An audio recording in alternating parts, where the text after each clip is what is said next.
Let's get one thing clear from the start. Comparing NEWJEANS' contract dispute with Adore to KG's lawsuit against JYP Entertainment is not only inaccurate but also downright disrespectful. It shows a lack of understanding about the fundamental differences between the two cases. NEWJEANS, regardless of their claims of mistreatment, were not subjected to the same exploitation, emotional distress, and systemic issues as KG and the members of VCHA. Yet here we are, with fans creating a bizarre narrative to equate the two situations. These are two fundamentally different situations. If you can't tell the difference between corporate overreach and legitimate cries for help, maybe it's time to step away from the keyboard and educate yourself. Why do NEWJEANS fans think this is an appropriate comparison? It's projection, plain and simple. Instead of taking the time to understand the complexities of each case, they project their exaggerated narratives onto KG's story to make their favorite group seem more victimized than they really are. But here's the thing. KG's situation involves severe personal harm, financial exploitation, and emotional abuse that left scars not just on her, but her entire group. KG spoke about management neglecting their well-being, manipulating them financially, and treating them like disposable products.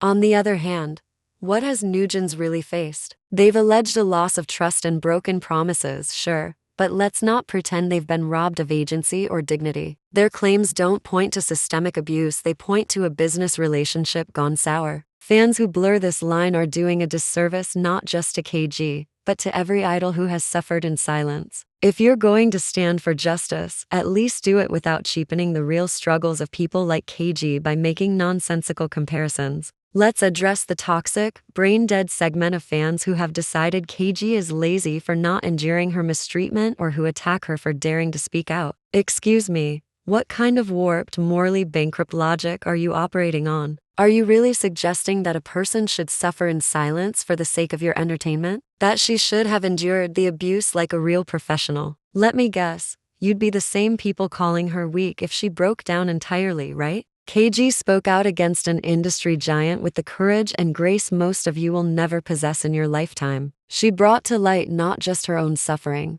but the systemic flaws in an industry that grinds young people into dust for profit. And instead of applauding her bravery, you're calling her lazy because she didn't endure her mistreatment long enough for your liking? It's pathetic, and it's embarrassing. Let's be clear, enduring abuse isn't a badge of honor, and it shouldn't be an expectation either. KG is not lazy or weak for refusing to accept inhumane treatment. She's not a failure because she decided her health, dignity, and self-worth mattered more than a paycheck or your fan fantasies. The only failures here are the so-called fans who think attacking her for prioritizing herself makes them righteous. What's more infuriating is the sheer hypocrisy. These same fans, who are quick to play the victim on behalf of their idols whenever they perceive mistreatment, suddenly have no compassion when an actual victim speaks out. You don't get to cry over your favorite group not getting a comeback while simultaneously shaming KG for walking away from an environment that was actively destroying her. Pick a side, or better yet,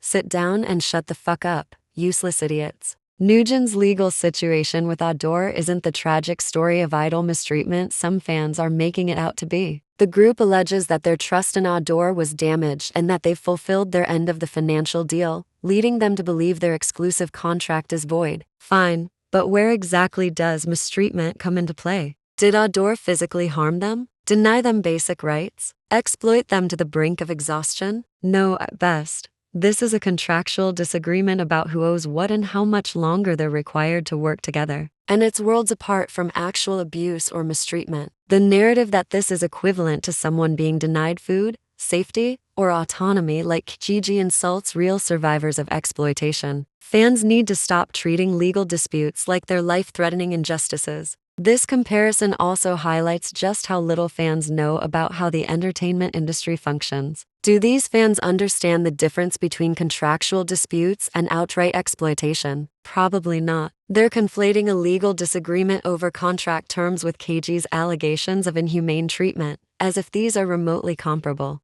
Contracts in K-pop are binding agreements, and every artist who signs one is aware of the basic terms. What happened to KG, however, goes beyond contracts. It's about being pushed to the brink, robbed of earnings, and stripped of agency. When fans treat NEWJEANS' cases just like KG's, they're ignoring the systemic abuse KG endured and trivializing her courage to speak up. NewJeans fans also seem to ignore the fact that KG's story has been corroborated by a series of specific incidents, including financial mismanagement and neglect of mental health needs. KG isn't just alleging a loss of trust, she's exposing an entire system designed to exploit young artists. The fact that some people can't distinguish between this level of severity and a contractual dispute is embarrassing and infuriating. K-pop fans, especially some corners of the NewJeans fandom, have a serious problem with delusion. Many live in an alternate reality where every small grievance their idols experience is the same as systemic oppression. They twist narratives to fit their agenda, refusing to acknowledge the facts. This behavior doesn't help NewJeans, and it certainly doesn't honor KG's struggle.